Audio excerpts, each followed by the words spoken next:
Bon, le titre est un petit peu prétentieux, comme vous le verrez, mais je voudrais aujourd'hui parler d'un manuscrit que tout le monde connaît, dont l'attribution a donné lieu à beaucoup de propositions.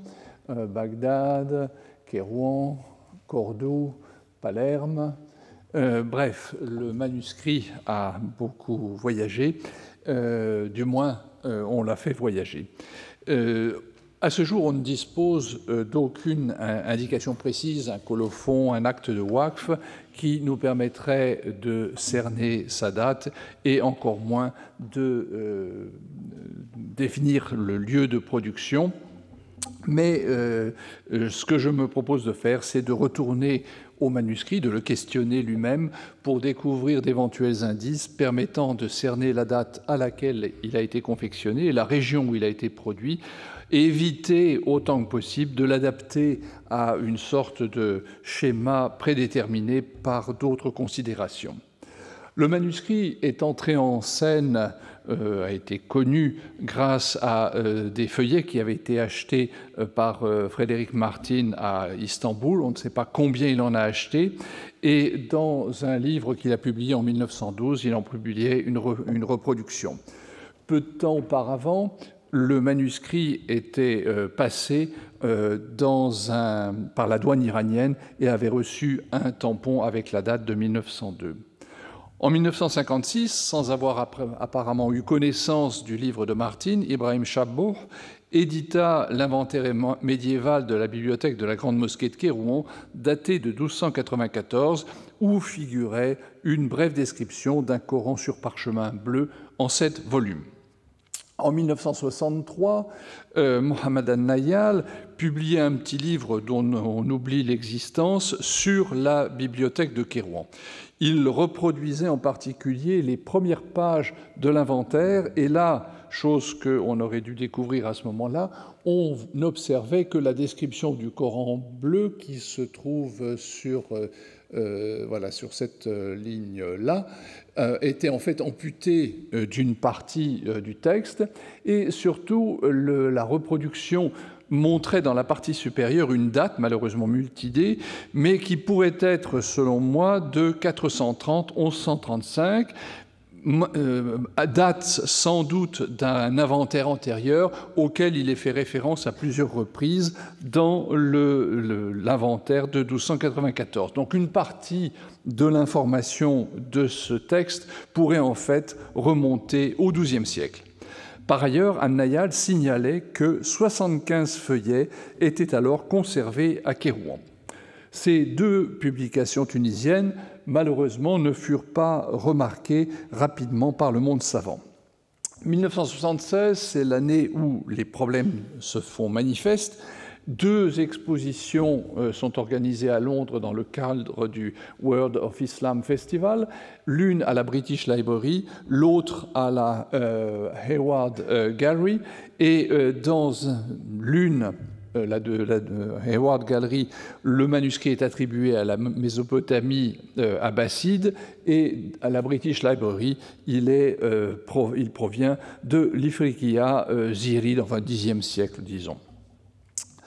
Le Coran bleu représente un cas extrême de la situation que nous avons vue tout à l'heure dans la communication d'Edin Mahmoutovitch, de dispersion de ces manuscrits avec des feuillets un peu partout. Une partie importante se trouve en Tunisie, d'une part à Kairouan, où 60 feuillets sont conservés, soit à Rakkada, soit au centre d'interprétation situé près de la mosquée, et 5 au musée du Bardo à Tunis. Il y aurait donc, de nos jours, 65 feuillets en Tunisie. Ceux qui ont circulé sur le marché, qu'ils fassent ou non partie de collections privées, sont plus difficiles à recenser, notamment parce que nous ne connaissons souvent qu'un seul côté du feuillet. J'en ai identifié 56, mais d'autres peuvent n'être pas passés par les ventes aux enchères qui permettent de les connaître. Ce qui veut dire que nous avons un total de 121 feuillets, auxquels s'ajoutent 3 qui figurent sur une liste dont je parlerai dans un instant, ce qui ferait un total de 124 feuillets. Comme l'avait remarqué Jonathan Bloom, ceux qui sont entrés dans le circuit commercial proviennent presque tous du premier septième du texte coranique, lequel s'achève en principe au verset 60 de la sourate 4. Seuls 10 de ceux qui sont passés en vente publique proviennent d'autres emplacements du texte. Le manuscrit a été copié sur du parchemin teint avec de l'indigo. 2 hypothèses ont été avancées à propos de la technique d'application de la couleur, soit en frottant le parchemin avec un bâton de matière colorante ou à l'aide d'une brosse d'une part, soit par trempage dans un bain colorant de l'autre. Une autre méthode est suggérée par des manuscrits carolingiens.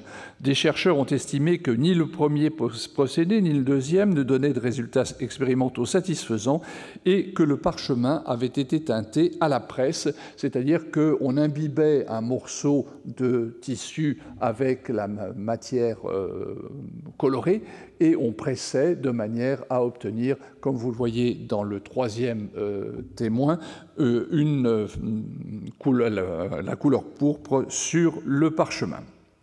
Les feuillets du manuscrit mesurent environ 310 mm sur 400, sont couverts de 15 lignes d'une écriture dorée qui se rattache au groupe des 4 de la typologie des écritures dont il a été question. La dorure a été appliquée, puis le contour des lettres a été passé à l'encre. D'autres manuscrits de style D4 présentent des caractéristiques voisines pour les dimensions, pour le nombre de lignes. Les traces de la réglure, à la différence des autres manuscrits, sont encore visibles, vous les apercevez ici, mais il semble qu'il y ait de légères différences entre les feuillets sur la façon de tracer ces lignes. D'après le texte présent sur 2 séquences, des sourates 18 d'un côté, 19-20 de l'autre, j'ai estimé que le manuscrit comportait initialement un peu plus de 530 feuillets. Avec donc au moins 124 feuillets préservés, nous posséderions un peu moins du quart du manuscrit. 2 étapes peuvent être distinguées dans l'enluminure. Les versets étaient initialement séparés par des groupes de 3 tirets dorés que l'on voit ici, voilà, qui ont été remplacés par la suite, j'y reviens. Les groupes de 10 étaient séparés par ce type de décor circulaire avec une lettre chiffre dorée selon le système de l'abjad. Les sourates, de leur côté, ont été séparées par des bandeaux anépigraphes de la hauteur des lettres basses de l'écriture. À ce jour, je connais 7 décors de sourates qui proviennent des 3e, 4e, 5e, 6e et 7e volumes, donc qui couvrent assez bien l'ensemble du manuscrit. Une vignette placée dans la marge extérieure, la vignette c'est ceci, accompagne le décor, sauf pour la sourate 13, parce que la sourate 13 a été, donc la sourate 12 s'est achevée ici, et le copiste a décidé de laisser seulement la fin de la ligne, donc la vignette n'a pas été placée à cet endroit. Les décors montrent une grande homogénéité, avec des décors qui prennent surtout la forme d'un arbuste composé de rinceaux symétriquement organisés, sauf pour celui-ci qui est organisé de manière plus lâche. À une date que nous devrons préciser, le manuscrit a subi une série de modifications. Les séparateurs de versets originels ont été recouverts par ces décors, alors je n'en ai pas, enfin on en a vu un tout à l'heure, par des décors en forme de rosette, avec de l'argent, et pour les décors de dizaines, le décor nouveau, à l'argent également, c'est pour ça qu'il est noir, s'est oxydé, a été placé dans la marge à la hauteur de la rondelle initiale, indiquant le nombre des versets. Les titres des sourates également ont été ajoutés en argent, ici, une procédure donc qui n'est tout à fait inhabituelle pour des manuscrits du Coran.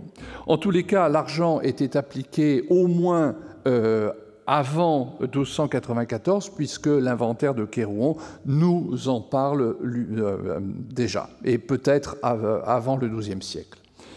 L'unique décor en pleine page se trouve à la fin du 1er septième. Au recto, le texte ne s'arrête pas à la fin du verset 61 de la sourate 4, qui représenterait la fin normale du premier septième du Coran, mais se poursuit non seulement au bas du recto, avec le premier mot du verset suivant, le verset 62, mais également au verso, où le texte a été dissimulé par le décor. Tim Stanley, qui a publié cette photo, fait l'hypothèse d'une erreur du copiste qui ne se serait pas arrêté à temps, obligeant l'enlumineur à réaliser son décor au-dessus du texte qu'il avait écrit. Pour lui, comme pour Marcus Fraser, il s'agit d'un élément qui appartient à la même phase que la copie du texte lui-même. On notera pourtant que la vignette, vous me pardonnerez, la photo est mauvaise et j'ai essayé de découper la forme de la vignette. La vignette est d'un type complètement différent de celui des sourates. L'organisation par paire symétrique de palmes charnues contraste avec les fines et délicates volutes des premières vignettes, de même qu'avec l'utilisation des couleurs de la reliure. Elle fait de fait davantage penser à ce type de vignette que l'on connaît bien pour la suite. La production manuscrite contemporaine prévoit d'ordinaire pour les fins de volume qu'il s'agisse de parties, comme les septièmes ou les joues, ou qu'il s'agisse d'un Coran en un seul volume, ce genre de décor, c'est-à-dire des cadres à l'intérieur desquels le décor est installé. C'est le cas du manuscrit que vous voyez actuellement, le Nur Osmaniye 27 d'Istanbul, qui est un manuscrit très similaire au Coran bleu et qui donne un exemple de la façon dont les choses étaient organisées.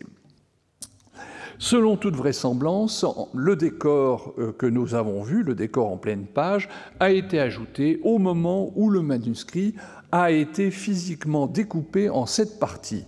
Le Coran bleu se présentait à l'origine très probablement comme un unique volume, de même que le manuscrit d'Istanbul, qui lui a été coupé en 2. Les parties qui ont été victimes de l'opération, parce que quand vous coupez un manuscrit, forcément, il y a des feuillets qui passent d'un côté mais qui ne vont pas de l'autre et des textes qui manquent. Donc les parties victimes de l'opération de découpage ou de dépeçage, si vous préférez, ont été remplacées par des feuillets où a été recopié le texte qui avait été perdu. On n'a malheureusement aucune trace de ces réflexions, ou du moins on ne les a pas identifiées. L'histoire du manuscrit peut nous permettre de mieux comprendre ce qui s'est passé. Récemment, à l'occasion d'une vente aux enchères et pour donner des garanties à l'acheteur, un marchand d'art londonien a donné des indications sur une série de feuillets provenant de Martin.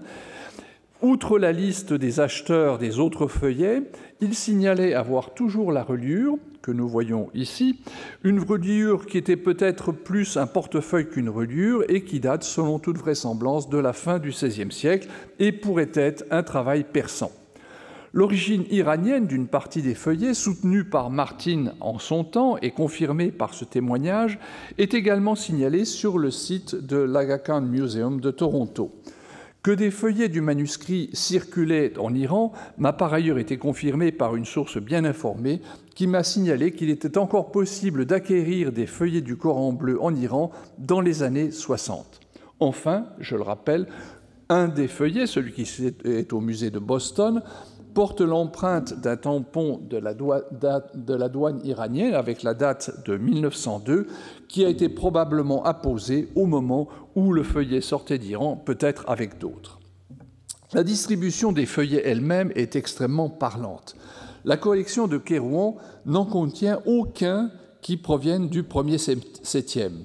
En revanche, les 75 feuillets dont parle An-Nayal, s'ils correspondent bien aux 65 feuillets tunisiens plus les 10 feuillets dispersés par des ventes aux enchères, couvrent les 6 autres septièmes du Coran. De même, la différence entre l'état de conservation du premier septième et celui des autres est frappante. Du premier, nous n'avons que très peu de bifeuillets, mais l'état général est bon et le taux de survie, si je puis parler ainsi, est satisfaisant puisque nous avons conservé presque 65% de ce volume. Des autres provient la majorité des feuillets, certes, mais leur état est plus médiocre et seulement 16% des 6 volumes pris globalement nous sont parvenus.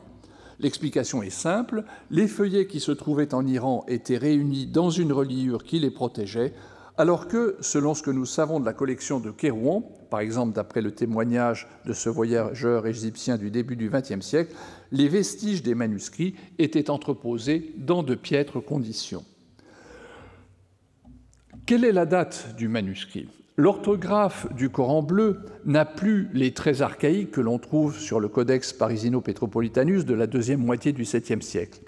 Elle est également plus évoluée que celle des grands Corans à 12 lignes que j'ai proposé d'attribuer au règne du calife abbasside al-Mahdi, mais conserve cette graphie particulière pour bi ayatina avec 3 denticules, graphie qui semble disparaître dans le courant du IXe siècle. Les décors s'accordent bien avec la pratique dominante dans les copies de style D4 qui s'inscrivent dans la continuation de ces mêmes Corans à 12 lignes. Les décors de sourates ont été conçus pour être anépigraphes, ce qui correspond à un usage ancien de la période omeyyade et également début de la période abbasside. Là, c'est toujours ce Coran. Vous voyez que le bandeau n'a aucune place pour un titre. Le titre qui est ici a été ajouté par la suite, de même que sur le Coran bleu. Ces différents éléments conduisent à penser que le Coran bleu s'intègre dans une production du début de la période abbasside, entre l'extrême fin du 8e et le début du 9e siècle. Où a-t-il été produit?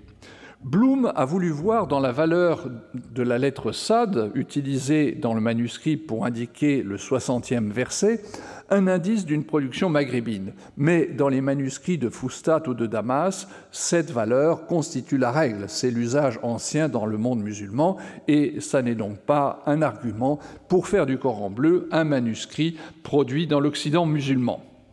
Le parchemin teinté n'est pas en lui-même un élément suffisant pour définir une origine comme on a voulu le faire récemment. Outre que la matière colorante employée, l'indigo, est largement disponible à l'époque, on connaît dans d'autres collections, principalement à Damas, des copies du Coran sur parchemin coloré. Dans la collection de Kérouan, rappelons-le, le Coran bleu est le seul exemple de cette pratique. Alors, un premier élément à tenir en compte pour discuter du lieu où fut produit le manuscrit est la ponctuation diacritique. Elle n'est pas très abondante, mais cruciale dans la mesure où le ou les copistes distinguaient le fa du kof en les ponctuant à la manière orientale, c'est-à-dire avec un tiret au-dessus du fa et 2 au-dessus du kaf. Ça n'est pas du tout la façon de faire de l'Occident musulman. Donc là, vous avez une série d'exemples avec le kof, avec ces 2 tirets. Là, bon, ils ont l'air d'être ensemble. Enfin, ici, vous avez également 2 tirets. En revanche, ici, vous avez un fa avec un seul tiret. Donc, cela constitue un indice fort pour conclure que la copie a été exécutée dans une région où l'on ponctuait de cette manière, c'est-à-dire au Proche-Orient. Sur le manuscrit d'Istanbul, Nour Osmani 27, ces 2 lettres sont également ponctuées à l'orientale et il en va de même sur un certain nombre de manuscrits de type D4 provenant de Fustat. Cet indice purement formel se trouve conforté par une donnée textuelle, la qira'a du manuscrit, et je remercie Edin Mahmoutovitch pour l'aide qu'il m'a donnée sur ce point. Certes, l'histoire des lectures au IXe siècle est encore mal connue et l'absence d'indication des voyelles brèves sur le Coran bleu limite considérablement les possibilités d'arriver à des conclusions précises, surtout quand le manuscrit est lacunaire. Mais une variante dans la sourate 43, verset 71, Tastahi, est attribuée d'une part au Mécois Ibn Kathir et de l'autre aux Koufiens Hamza et Al-Kisaï. La lecture ne correspond donc pas à une lecture dérivant de Nafi, ce que l'on attendrait dans l'Occident musulman, et ce encore moins au Xe siècle, où les choses se sont déjà pas mal stabilisées. Le Coran bleu est donc, comme Alain Georges l'avait déjà signalé, une copie produite au Proche-Orient. Je ne préciserai pas davantage. Georges a déjà rappelé les différents éléments qui permettent de constater la présence de cette association de dorure et de bleu dans la région à l'époque abbasside. L'Irak est une possibilité, mais il ne faut pas exclure l'Égypte. Différents indices textuels et matériels viennent appuyer une date entre la fin du 8e et le début du 9e siècle, mais un siècle environ après avoir été réalisé, le volume unique a été découpé en 7 pour des raisons que nous ignorons. Des feuillets qui, comme celui qui porte le décor, se trouvaient au point de jonction entre les deux volumes nouvellement créés. Comment le Coran bleu est-il parvenu à Kairouan? Des documents que nous avons publiés, que j'ai publiés, jettent un jour sur la circulation des manuscrits coraniques dans le monde abbasside.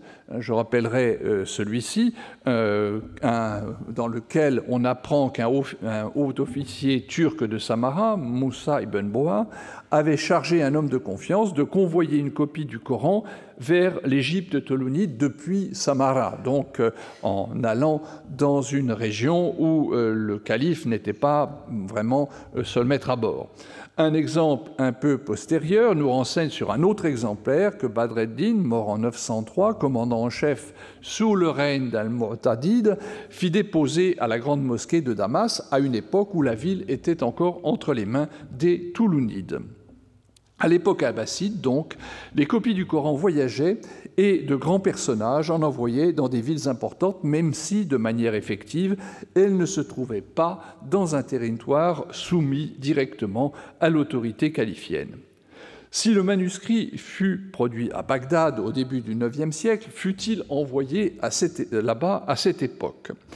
C'est une possibilité. Comme le rappelle Blum, les carreaux de céramique du mihrab de la grande mosquée ou encore les panneaux de teck de son toit, qui pesaient sans doute plus lourd qu'une copie du Coran, fût-il en seul volume, firent le voyage de Bagdad à Kairouan.